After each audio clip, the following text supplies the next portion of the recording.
इंद्रधनुष्य इंद्रधनुष्य इंद्रधनुष्य इंद्रधनुष्य। नमस्कार श्रोते हो, इंद्रधनुष्यच्या आजच्या कार्यक्रमात मी अनघा योगेश मगदूम आपणा सर्वांचं मनपूर्वक स्वागत करते. इंद्रधनुष्यचा आजचा रंग आहे ज्ञानरंग आणि आज या कार्यक्रमात आपण आमंत्रित केलं आहे मराठा मंदिर अ.के. देसाई रत्नागिरी हायस्कूलचे सहशिक्षक संतोष शांताराम गारडी सर यांना. सर नमस्कार. नमस्कार. आपलं कार्यक्रमात मनपूर्वक स्वागत. गारडी सरांना state innovation and research foundation महाराष्ट्रतर्फे आयोजित केलेल्या राष्ट्रीय स्तर शैक्षणिक नवोपक्रम स्पर्धा 2023 मध्ये राष्ट्रीय पुरस्कार प्राप्त झालाय. त्यांचा विषय होता भूमिती आणि भूमिती या विषयासाठी शिकू आनंदे संबोध भूमितीचे या उपक्रमास हा राष्ट्रीय पुरस्कार प्राप्त झालाय. श्रोते हो, खरं तर गुरु हा आपल्या आयुष्यात खूप महत्त्वाची भूमिका बजावत असतो. त्यामुळे शिक्षकाचं महत्त्व आपल्या आयुष्यात अनन्यसाधारण आहे.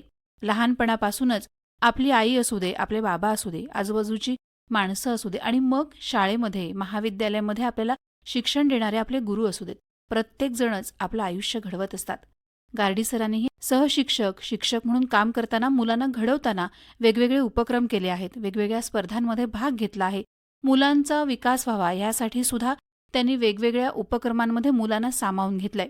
या वेगवेगळ्या उपक्रमाबरोबरच आनंदी अध्यापन हे त्यांच्या शिक्षणाचं सूत्र आहे. तेव्हा आज आपण गारडी सरांशी गप्पा मारूया आणि त्यांच्या या शैक्षणिक वाटचालीबद्दल जाणून घेऊया. सर, हा जो काही राष्ट्रीय पुरस्कार आपल्याला प्राप्त झालाय तर त्याचा विषयच आहे शिकू आनंदे संबोध भूमितीचे.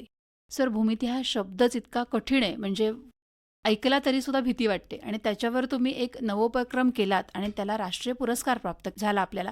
तर या संपूर्ण पुरस्कार, त्याच्यामागे आपण घेतलेले कष्ट आणि त्याचा मुलांना होणारा उपयोग याविषयी आम्हाला जाणून घ्यायला खूप आनंद होईल. नक्कीच. माझा जो विषय होता तो शिकू आनंदे संबोध भूमितीचे हा नवोपक्रम खास भूमिती या विषयासाठी मी शाळेमध्ये राबवला होता. आणि हा राबवण्याचं महत्त्वाचं कारण असं आहे की भूमितीतले मूलभूत संबोध, त्या संबोधांचं दृढीकरण व्हावं.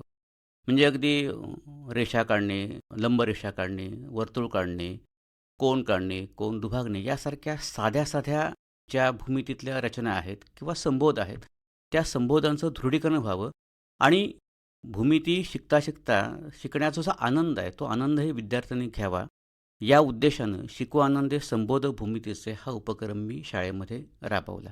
आता या उपक्रमामध्ये मी अनेक छोट्या छोट्या उपक्रमांचं नियोजन केलं होतं. म्हणजे अगदी भूमितीमध्ये नाटकसुद्धा घडू शकतं. अरे वा. आणि हे नाटक मी घडवून आणलं. म्हणजे बिंदू नावाचं नाटक घडवून आणलं.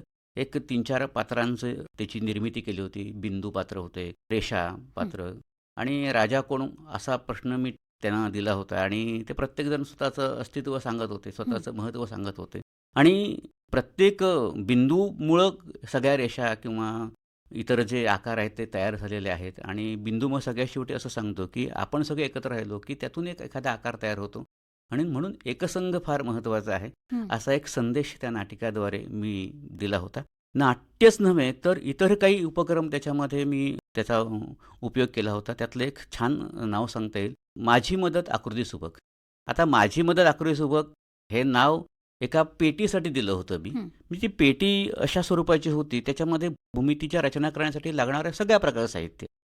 म्हणजे मी त्याच्यामध्ये 25 खोडरबर, 25 शार्पनर, 25 पट्ट्या, का तर जेवढे विद्यार्थी वर्गात आहेत त्या विद्यार्थ्यांना प्रत्येकाला समजा भूमितीचा असं मला घ्यायचं असेल ज्याच्याकडे हे साहित्य नाही म्हणून एखादा विद्यार्थी मागे राहत असेल किंवा भूमिती विषयाची त्याला आवडत नसेल तर ते साहित्य पुरवण्याच्या उद्देशाने ती सगळी पेटी अशी तयार केली आणि जेव्हा तास माझा असतो अजूनही आत्ताही, तेव्हा ती पेटी वर्गात घेऊन जातो. विद्यार्थी ते साहित्य ज्यांना जे आवश्यक आहे ते घेतात आणि भूमितीच्या आकृत्या एकाच वेळी त्यामुळे सगळ्यांच्या पूर्ण होतात. माझ्याकडे पेन्सिल नाही म्हणून कोण थांबत नाही, माझ्याकडे खोडरबर नाही मग माझा मित्र खोडरबर देईल, मग माझी रेषा जी थोडीशी अस्पष्ट झाली ती जरा मी डार्क करेन, हा प्रश्नच राहत नाही. आणि त्या एका माझ्या उपक्रमामुळे उपक्रम दिसायला जरी छोटा असला तरी अशा प्रकारची योजना यापूर्वी कुठल्या शिक्षकांनी केली असं आपल्याला वाटत नाही. कारण अशी एक पेटी वर्गात तयार केली की गरजूंना ते साहित्य आपण पुरवतो. याच्यामध्ये मी आणखीन काही गोष्टी केल्या होत्या. वाळूशिल्प केलं होतं. आपल्याकडे समुद्र आहे हो. आणि त्यांना मी सांगितलं होतं की आकार वर्तुळ वापरायचं आहे, त्रिकोण वापरायचं आहे, चौकोन वापरायचं आहे, रेषा वापरायच्या आहेत, बिंदू वापरायचे आहे. याच भूमितीच्या आकारांचा वापर करून आपण सामाजिक संदेश देणारे काही वाळूशिल्प तयार करायचे आहेत. मुलांनी त्या आकारांचा उपयोग करून ॲम्ब्युलन्स काढली, घड्याळ काढलं, वेळ वाचवा, वेळ हं. पाळा अशा प्रकारे संदेश त्याद्वारे मुलांनी दिले. हं. निसर्गावर आधारित काही कलाकृती मुलांनी तयार केल्या. हं, हं. पाणी वाचवा, पाणी जिरवा अशा प्रकारे संदेश देणाऱ्या काही वाळूशिल्प मुलांनी तयार केली. हं. म्हणजे भूमितीच्या आकारातून असेही संदेश देऊ शकतो आणि भूमितीविषय आणि निसर्ग यांचा संबंध मी त्यातून जोडण्याचा प्रयत्न केला होता. खूपच सर छान. हो. कारण भूमिती म्हटलं किंवा गणित म्हटलं की मला वाटतं बहुतांश लोकांच्या पोटात गोळा येतो हां. आणि तुम्ही अत्यंत सोप्या पद्धतीने हे मुलांना पण समजावून सांगितलं. त्यामुळे ह्या उपक्रमामध्ये मुलांचा पण सहभाग सर्वाधिक दिसून आला. हे जे सगळे उपक्रम राबवताना पालकांचा पण सहभाग होता की एक अभ्यास म्हणून विद्यार्थी हे करत होते? नाही, पालकांचा सहभाग होता. कारण का हा जो उपक्रम आहे स्पेशल उपक्रम होता. मग हं. त्यासाठी मला एक तर शाळा भरण्यापूर्वीचा वेळ वापरावा लागत होता हं. किंवा शाळा संपल्यानंतरचा वेळ मला वापरावा लागत होता. हं. हं. अर्थात पालकांना हे सगळं सांगितलं होतं मी, की शाळा भरण्यापूर्वी नेमकं काय आपण करणार आहोत त्या 20-25 मिनिटांमध्ये किंवा शाळा सुटल्यानंतरच्या वेळेमध्ये त्या 20-25 मिनिटांमध्ये मी काय करणार आहे, त्या मुलांना कोणत्या विषयाचं नेमकं ज्ञान देणार आहे. तर त्या दृष्टीनं पालकांसह मला काही प्रश्न विचारले किंवा पालकांचा इन्व्हॉल्व अशा दृष्टीनं होता, की हं. मुलांना सपोर्ट केला, की तू जा लवकर शाळेमध्ये, अरे वा. की हं. तुला भूमिती विषयातल्या आणखीन काही चांगल्या चांगल्या गोष्टी कळतील, चांगल्या रचना कळतील, मूलभूत संकल्पना म्हणजे आणखीन चांगल्या क्लिअर होतील, चांगल्या कळतील हं. व त्याचं दृढीकरण होईल. हं. या उद्देशानं पालकांचा मिळालेलं सहकार्य ते फार चांगलं होतं आणि मलाही प्रोत्साहन मिळालं. त्यामुळं घरी काही मी जे अभ्यास शाळेचा सोडून इतर जे मी काम घरामध्ये करायला दिलं होतं, ते मुलांनी किंवा त्या पालकांनी त्या आपल्या मुलांकडून चांगल्या प्रकारे करून घेतलेलं आहे. अरे वा. हां. हं. आणि विशेष म्हणजे आम्ही या दरम्यान कोलाज तयार केलं होतं आणि कोलाजमध्ये सुद्धा ते ठरलेलंच की हेच आकार वापरायचे आणि कोलाज तयार करायचं. आपण शैक्षणिक साहित्यसुद्धा मुलांकडून काही तयार करून घेतली हं. आणि याचं प्रदर्शन भरवलं होतं. आणि विशेष मला सांगायला आनंद वाटतो, जेव्हा मी माझ्या शाळेमध्ये प्रदर्शन भरवलं त्याची पूर्ण तयारी, त्या वर्गाची सजावट करण्यापासून, ते प्रदर्शन मांडण्यापासून, त्याचं सादरीकरण करण्यापर्यंत याच्यामध्ये माझा रोल काहीही नव्हता. ते सगळं माझ्या मुलांनी केलं. अरे वा. खूपच हा छान. आत्मविश्वास या उपक्रमाच्या दरम्यान मुलांना मी देऊ शकलो, की नाही या विषयाशी सुद्धा तुमचं एक चांगलं घट्ट नातं निर्माण होऊ शकतं. या विषयाची आवड अशा पद्धतीनं आपण मुलांमध्ये वाढवू शकतो. हं. हे उपक्रमादरम्यान मला आलेले सगळे अनुभव आहेत. जे पालक, विद्यार्थी आणि शाळा सगळ्यांचाच ह्या सगळ्यामध्ये सहभाग खूप छान होता असं म्हणायला पाहिजे. निश्चितपणे. म्हणजे माझ्या एखाद्यापैकी आता दळी मॅडम आहेत, त्या गणिताच्या आहेत. त्याच्यानंतर माझ्या सहकारी शिक्षक सावंत मॅडम म्हणून आहेत. हं. माझ्या सहकारी शिक्षिका सौ पिलंगाडे म्हणून आहेत. हं. या सगळ्यांनी म्हणजे माझे शिक्षकेतर कर्मचारीसुद्धा हं. हे सगळे या उपक्रमात इन्व्हॉल्व होते. म्हणजे मराठा मंदिर संस्थेचं मला पाठबळ तर आहेच फार मोठं. हं. हं. त्याबरोबर माझे जे सहकारी सगळे शिक्षक, हं. शिक्षकेतर कर्मचारी आहेत, हं. हे सुद्धा त्या उपक्रमामध्ये सगळे सहभागी होते वेगवेगळ्या कारणांसाठी. सर हे कितव्या इयत्तेतल्या मुलांसाठी आपण हा उपक्रम हां. राबवलात? हा उपक्रम मी स्पेशली राबवला होता इयत्ता 7वीच्या मुलांसाठी. हां. पण या सगळ्याचा वापर इयत्ता 5वी पासून 10वी पर्यंतच्या सगळ्या मुलांना आपण केलेला आहे. म्हणजे केवळ तो 7वी पुरता तो मर्यादित नंतर राहिला नाही. हं. तो अख्ख्या शाळेसाठी मग आम्ही यूज केला किंवा राबवला. अच्छा. हं. म्हणजे नवोपक्रम म्हणजे एखादा विषय वेगळ्या पद्धतीने शिकवणं असं आपण ह्यामध्ये सांगताय. पण ही जी स्पर्धा आपण ह्याच्यामध्ये सहभाग घेतला तर त्याच्यासाठी कशा प्रकारे तयारी केली गेली आणि तिथे तुम्ही हा उपक्रम कसा पाठवलात? म्हणजे जिल्हा स्तर होता, राज्यस्तर होता, राष्ट्रीय स्तर होता का? हा उपक्रम मी जेव्हा तयारी केली त्याची अर्थात त्याची पूर्वतयारी त्याचा आराखडा तयार केला. हं. म्हणजे त्याची उद्दिष्ट तयार केली. हां. मला नेमकं काय साध्य करायचं आहे हां. ते तयार केलं. आणि यामध्ये मला सांगायला आनंद वाटेल की डाएटच्या ज्या अधिव्याख्यात आहेत, हां. प्राध्यापक दीपा सावंत मॅडम यांनी फार मोलाचं मार्गदर्शन यासाठी केलेलं आहे. हे अगदी आवर्जून आणि नम्रपणे या ठिकाणी मी सांगेन. मग तो आराखडा तयार झाला. मग तो उपक्रम कोणत्या तारखांना कसा कसा राबवायचा ते लिखाण झालं आणि मग तो उपक्रम प्रत्यक्ष वर्गात राबवला गेला. जेव्हा राबवला गेला, ज्या ज्या कृती मी या उपक्रमादरम्यान केल्या, त्या प्रत्येक कृतीसाठी सुद्धा मी उद्दिष्ट ठरवलं की मला या कृतीतून नेमकं काय साध्य करायचं आहे. आणि ती कृती झाल्यानंतर त्याच्या आधी मी पूर्वचाचणीसुद्धा घेतली होती की माझा उपक्रम राबवण्यापूर्वी मुलांची स्थिती काय होती अध्ययनाची किंवा त्यांचे गुणांकन काय होतं आणि उपक्रम राबवून झाल्यानंतर त्या गुणांमध्ये नेमका कोणता फरक पडला हे मला दाखवून देण्यासाठी मी त्या परीक्षांचं आयोजन केलं होतं. आणि त्या दरम्यान सगळ्या 3 ते 4 महिन्यामध्ये ते सगळे उपक्रम झाले. त्याचं डॉक्युमेंटेशन केलं. तर अर्थात त्याचा एक फॉर्म्युला आहे. म्हणजे उद्दिष्ट आहे, त्याच्यानंतर उपक्रमाचं महत्त्व आहे, प्रस्तावना आहे, फलश्रुती आहे, विविध प्रकारचे डॉक्युमेंट्स आहेत, त्याच्यानंतर फोटोग्राफ्स आहेत. हे सगळं एकत्रितपणे त्यांच्या फॉर्मॅटप्रमाणे म्हणजे जो काय हा सर फाउंडेशनचा फॉर्मॅट होता, उपक्रम कशाप्रकारे सादर करावा त्या फॉर्मॅटमध्ये सगळं लिहून काढलं आणि तो मी सादर केला तिकडे. अर्थात हा 1 महिन्याचा प्रवास नाही आहे, हा 6 महिन्यांचा प्रवास आहे आणि 6 महिने सातत्यानं याच्यावरती मी काम करत होतो आणि ते काम निस्वार्थीपणे म्हणजे मुलांचा आनंद त्याच्यामध्ये मी प्रत्येक ठिकाणी शोधत होतो आणि शैक्षणिक प्रगती शोधत होतो.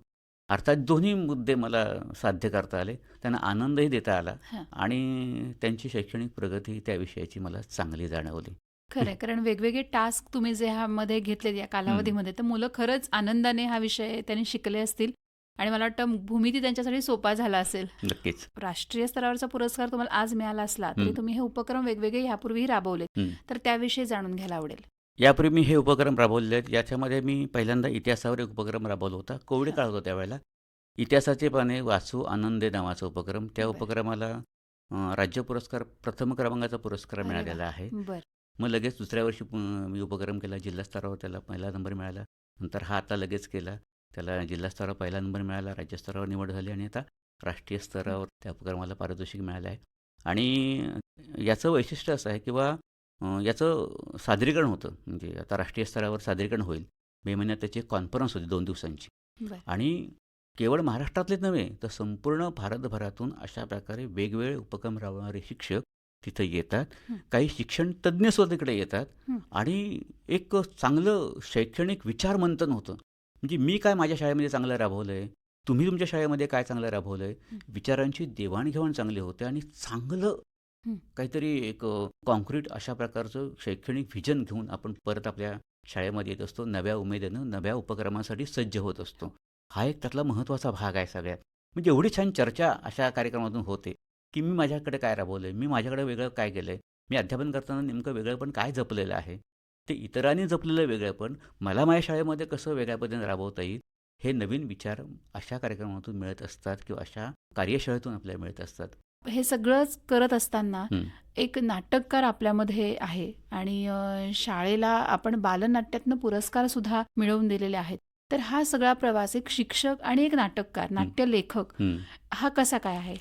अतिशय सुंदर प्रश्न. कारण का नाटक हा माझा प्राण आहे आणि प्राण यासाठी आहे की मी शिक्षक आहेच, पण मी एक नाटककार पण आहे आणि मी नाटककार असल्याचा मला अध्यापनामध्ये फार मोठा उपयोग होतो. मी जेव्हा मी वर्गामध्ये उभा राहतो म्हणजे शिक्षकाची उभं राहण्याची पद्धत, त्याची बोलण्याची पद्धत, सगळ्या ठिकाणी ते त्याचं जे सादरीकरण आहे ते सादरीकरण करण्यासाठी मला त्याचा चांगला उपयोग झालेला आहे.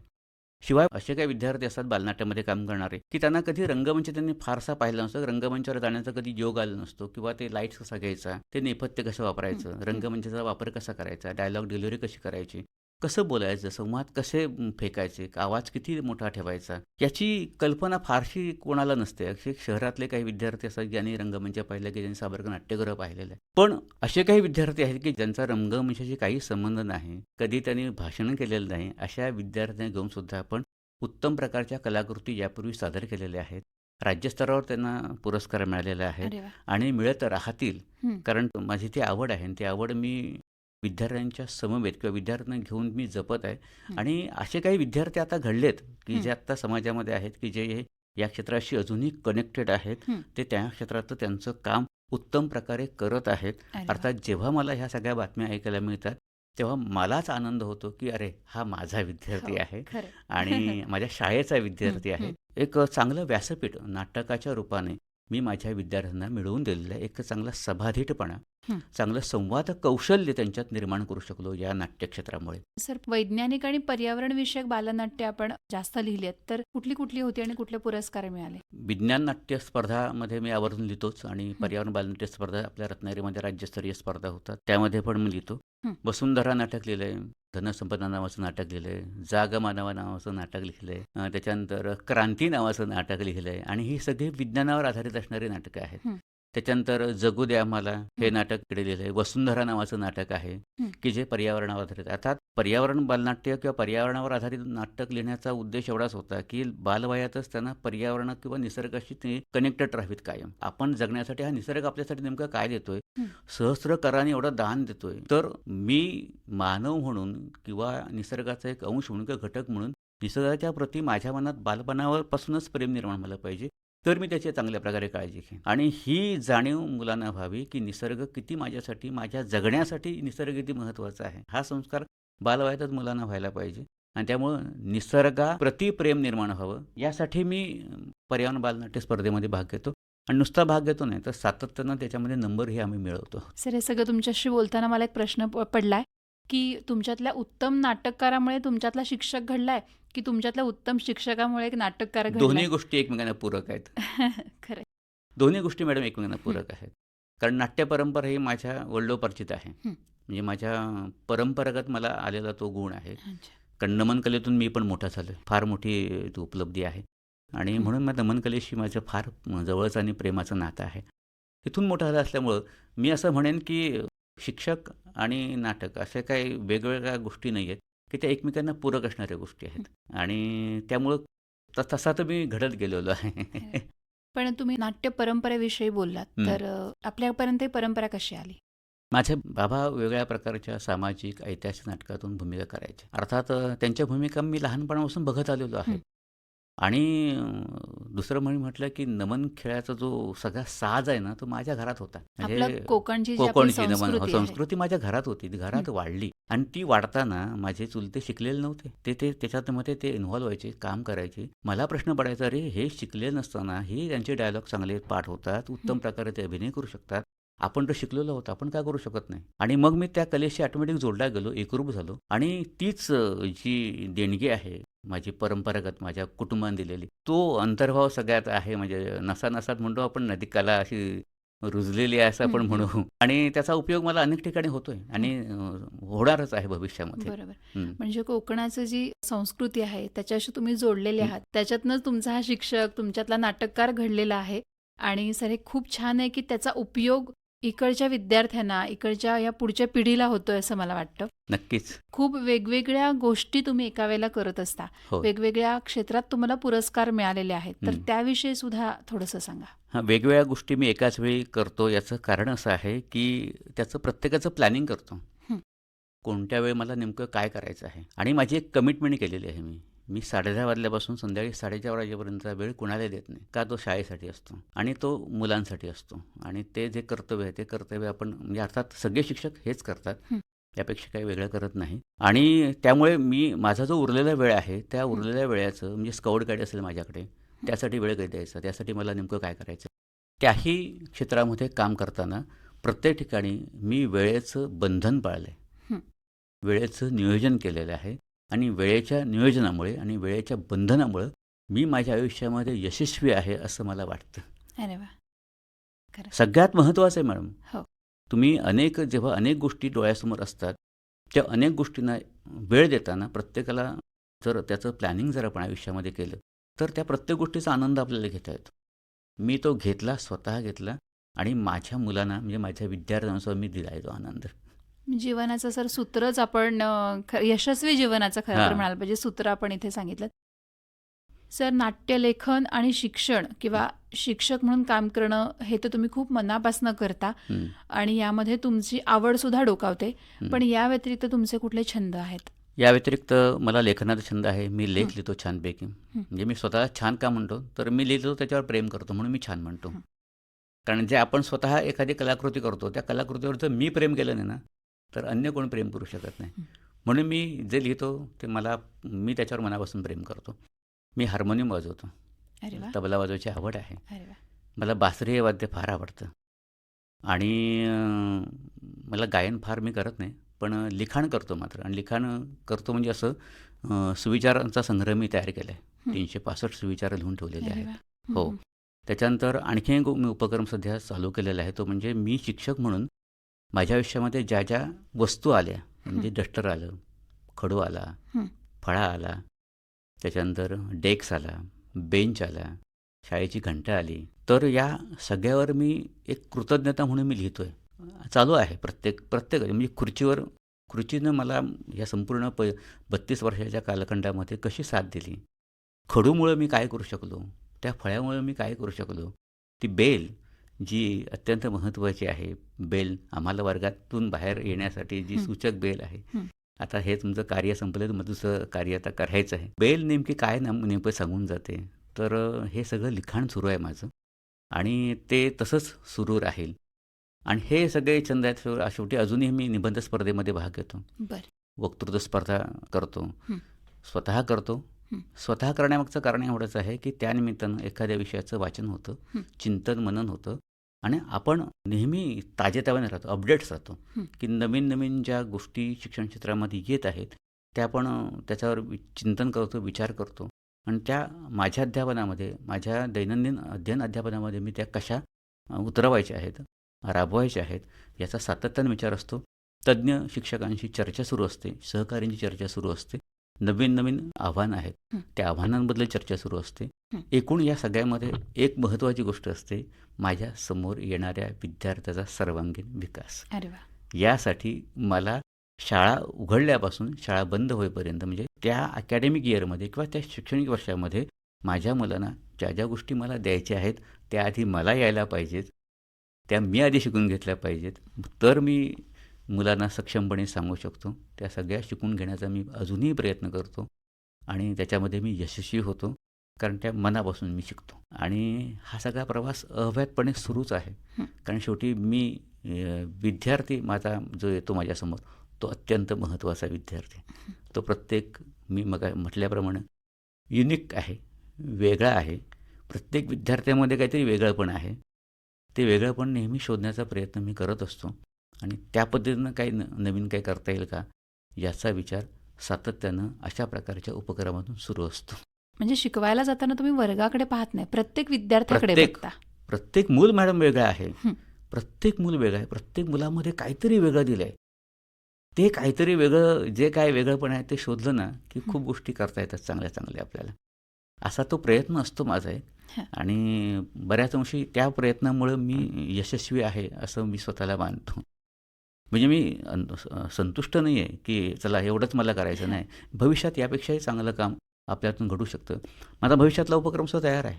अरे वा. राज्यशास्त्रावरती माझा उपक्रम करणार आहे मी. बरं. म्हणजे आता आधी त्याला आपण नागरिकशास्त्र म्हणायचो, हं.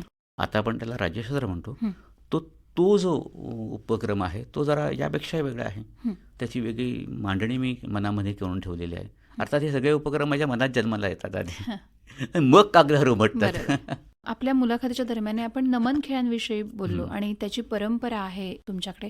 तर तुम्ही सांगताना म्हणाल की आपण याचा अभ्यास पण सुरू केला, तर तो कशा प्रकारे आहे? नमन कलेबद्दल किंवा नमन कलेवर माझं निस्सीम प्रेम आहे. का प्रेम आहे की त्या नमन कलेमुळे माझ्यातला कलाकार कायम जिवंत राहिला. ज्या ज्या ठिकाणी या स्पर्धा होतात नमन खेळांच्या हं. त्या ठिकाणी मी आवर्जून जातो, ते पाहतो, त्यांना प्रोत्साहित करतो. कारण याचं असं आहे की त्या नमन कलेमध्ये जी पारंपरिकता जपलेली आहे ती जर नव्या पिढीनं जपली नाही किंवा त्याच्यावर कोणी अभ्यास केला नाही ना तर ती भविष्यामध्ये पुढच्या पिढीला ती कळणार नाही आणि ती कळावी म्हणून त्याच्यावर मी अभ्यास करतो आहे. आज तर अशी अवस्था आहे की या नमन कलेला खूप चांगले दिवस आलेले आहेत आणि अनेक तरुण याला जॉईंट होत आहेत किंवा आपण ती कला आत्मसात करण्याचा प्रयत्न करत आहेत. आणि जेव्हा तरुण इकडे या कलेकडं त्यांचा ओढा वाढेल, आणखीन वाढेल, तेव्हा निश्चितपणाने ही कला आणखीन समृद्ध होईल.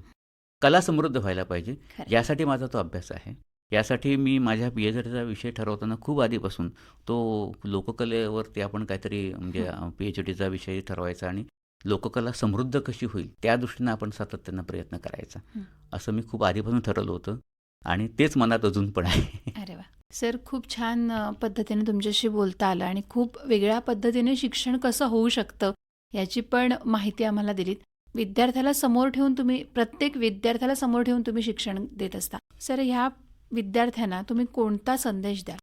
नव्या पिढीला मी सांगताना असं म्हणेन की शिक्षण क्षेत्रामध्ये दिवसेंदिवस फार मोठे आणि चांगले बदल घडत आहेत. अनेक नवीन नवीन शैक्षणिक प्रवाह नव्यानं आपल्याकडे येत आहेत. अनेक आव्हानं आपल्यासमोर येत आहेत. या आव्हानांना सामोरं जाताना आपण नेहमी सकारात्मक विचार करावा, एक ध्येय ठरवावं आणि त्या ध्येयाकडे जाण्याचा मार्ग आपणच निर्माण करायचा असतो आणि प्रयत्न सातत्यानं चांगली गोष्ट मिळवण्यासाठी सातत्यानं एखाद्या गोष्टीला ध्यास घेणं किंवा प्रयत्न करणं किंवा आपल्या ध्येयाप्रती ध्येयाच्या दिशेनं वाटचाल करणं. प्रत्येक दिवशी फार मोठी पावलं टाकू नका, प्रत्येक दिवशी एक पाऊल टाका, पण ते आत्मविश्वास टाका. तो आत्मविश्वास फार महत्त्वाचा आहे. कारण बदलत्या या शैक्षणिक प्रवाहामध्ये ज्ञानाचा विस्फोट म्हणून आपण होतो आहे आणि या ज्ञानाच्या विस्फोटामध्ये जर आपण कुठेही मागे राहू नये असं वाटत असेल तर आपण कायम येणाऱ्या ज्ञानाचं स्वागत करून नेहमी मगाशी एक शब्द वापरला तो अपडेट्स राहिलं पाहिजे. त्या ज्ञानाशी जुळून घेतलं पाहिजे आणि ध्येयाकडे वाटचाल केली पाहिजे. ध्येय असलं पाहिजे म्हणजे काहीतरी गोल असला पाहिजे जीवनामध्ये आणि गोल किंवा ते ध्येय साध्य करण्यासाठी प्रयत्नांची गरज आहे. नुसतंच प्रयत्नांती परमेश्वर, प्रयत्न वाळूचे कण रगळता ते लय गळे ही वाक्य म्हणण्यासाठी नाही आहेत, तर ती वाक्य कृतीत आणण्यासाठी आहेत. आणि ती कृती जर आपण केली, प्रयत्न केले तरच आपण यशापर्यंत जाऊ शकतो. यशाचा एकमेव मार्ग आहे सातत्यानं यशासाठी प्रयत्न करणे. श्रोते हो, मला वाटतंय गार्डी सरांनी फक्त विद्यार्थ्यांसाठीच नाही किंवा पालकांसाठीच नाही तर आपल्या प्रत्येकासाठीच जीवनाचं एक सूत्र आपल्याला इथे सांगितलंय. सर, आज आपण इथे आलात. खरं तर आपण तुमच्या राष्ट्रीय पुरस्काराबद्दल जाणून घेण्यासाठी इथे आलो होतो, पण त्या अनुषंगाने शिक्षण आपण सतत शिकत राहायचं असतं. आयुष्य शिकवत असतं आणि ते आपण शिकत राहायचं असतं. हे आज तुमच्याकडनं मीही सुद्धा शिकले आणि मला वाटतं श्रोत्यांपर्यंत पण हा संदेश नक्कीच गेला असेल. सर, आज आपण इथे आलात, आपला वेळ इथे आम्हाला दिलात त्याबद्दल खूप खूप आभार. धन्यवाद. धन्यवाद मॅडम.